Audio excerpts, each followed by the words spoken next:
right, boys and girls, today I brought Yates back to help us. Good morning. Good morning, Yates. Okay, so here's our spiral review that I love so much. And we're going to start with sequencing. Make sure you are on the April language 4.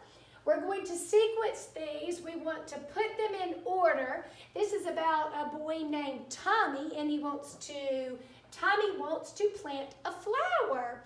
It says he watered it and it begins to grow. Tommy wants to plant flowers. He planted the seeds into the ground.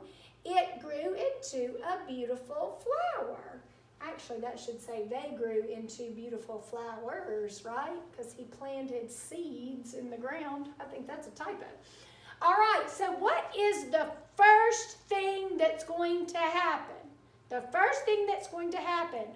Well, first of all, we've got to know who our main character is, and there's only one sentence that actually states his name.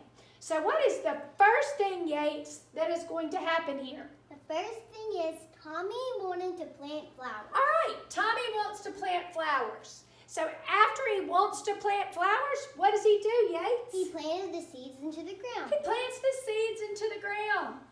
After he plants the seeds into the ground, what happens? He watered it and it began to grow. Yes, he waters them and they began to grow. It should say them. That's a typo. He waters them and they begin to grow. And what is the last thing? They grew into beautiful flowers. That's right. It should say they, grew into beautiful flowers. Very good, boys and girls. All right, now we're going to talk about Arthur's purpose. Why does an author write something? If an author's writing a review, is the author writing the review to talk you into something, to persuade you into believing a certain way? Is the author writing a review to inform you about a certain place or an event? Is the author writing a review to entertain you? So if I go to a restaurant and I write a review, it could be, I think this one's sort of tricky. I think the review could inform, and I think the review could also persuade you to think a certain way, don't you? So if I write a review about a restaurant and I tell you what food is served there, and I tell you where it is, that all informs you. But what if I tell you in my review if I liked the food or if I didn't like the food? That is my opinion, and it might persuade you to believe a certain way. So I might color review half green and half purple. What do you think about that? I'm going to color review half green, and I'm going to color review half purple, because I think a review could do both things, okay? A review could persuade you to maybe feel or think a certain way, and a review could also inform you about a certain place or event or article of clothing or whatever.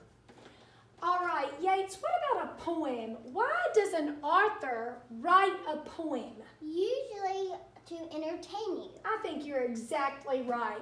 An author typically writes poems to entertain you. So I would like for you to color that one red with your colored pencil. Just shade it in. And then we have talked about folk tales in here. If you remember reading Bear Dream, do you remember that folk tale?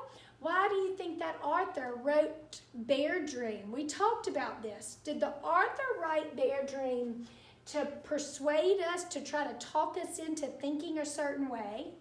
Did the author write Bear Dream to teach us something, to inform us or teach us something? Or did the author simply write Bear Dream to entertain us, for something fun for us to read? Do you remember that story, Yates, in here? Yeah, I do. Why do you think that the author wrote that story? To entertain us. I think that she's right.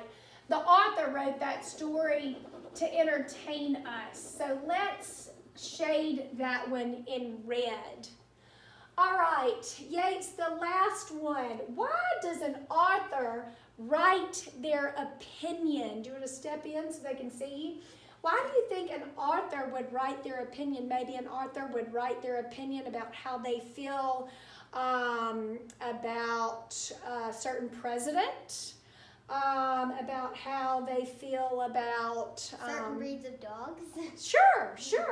So why would an author write their opinion, Yates? To persuade you. To persuade you into believing the way that they believe, okay? So persuade is green, and an author is going to write their opinion in the hopes of persuading you to believe like they do. Excellent. High five. Good job. You're yawning. Are you sleepy?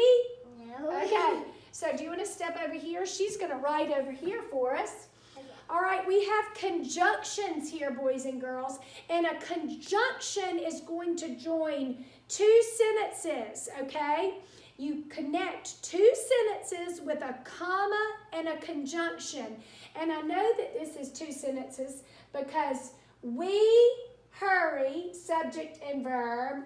We miss, subject and verb. So both sides of the comma and conjunction have a subject and verb, so we know that we've got to connect these with a conjunction. So I want you to pick the best conjunction that makes this sentence make sense. Would you say, we must hurry or we will miss the bus? We must hurry, but we will miss the bus. We must hurry, so we will miss the bus. What is the only one that makes sense there, boys and girls?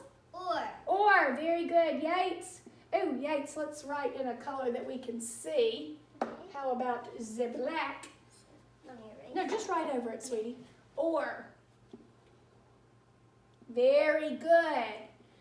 Okay, now we are talking about adverbs. Now remember, an adverb tells us more about the verb. It's going to tell us when, it's going to tell us where. So an adverb is a verb, an adverb is a word that tells us more about the verb. So Yates, does soon tell us when or where? Soon tells us when. Good, it's right in cursive, remember. Okay. Soon tells us when, so write soon in the when blank. Does now tell us when or where? When. When. So write it underneath so they can see. So now tells us when. When is it going to happen? Now. When is it going to happen? Soon. All right. Does inside tell us when or where, boys and girls? Where. Where. So you're going to write inside.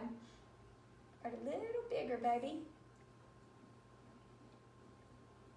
Does above tell us when or where? Above tells us where. Where, yes. Where will you find the egg? The egg is hidden above the refrigerator. Above. Yep. Let me see that. That doesn't look like an A to me. Oh. Above. All right. Later. Does later tell us when or where? We will have dinner later. When. Yes, later tells us when. And what about down? Does down tell us when or where something is? Down tells us where. Down tells us where. Very good. D-O-W-N. Nice, all right? Now step to the side so they can read the sentence. All right, boys and girls, we're going to fix this sentence with our editing marks. You know all about our editing marks. We've been using those. What time do we meet our friends? So when we have a capital letter, boys and girls, every sentence must begin with a capital letter. So you're going to put 3 lines under what? What time do we meet our friends? Is that the right kind of meat, boys and girls? Absolutely not. That's meat that we eat. So you're going to write it correctly, M-E-E-T, above it. What time do we meet our friends? And what tells me, back up Yates, what tells me that this is a question, it's a question word, and this sentence is asking us a question, so it should end in a question mark. So I want you to rewrite this sentence in cursive on the line. Now, it wants us to write ate in present tense like it's happening now. He ate yesterday, present tense right now. He what? Is eating. And He I don't think is? friends is spelled right. Oh my goodness. Yates, thank you. Friends is not spelled right. Cross it out. How do we spell friends, Yates? Friends.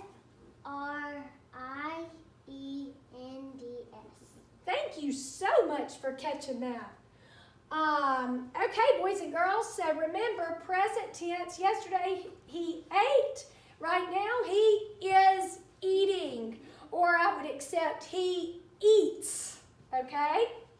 All right, I love these, and next week you will continue these, and I'll probably let you start doing them on your own.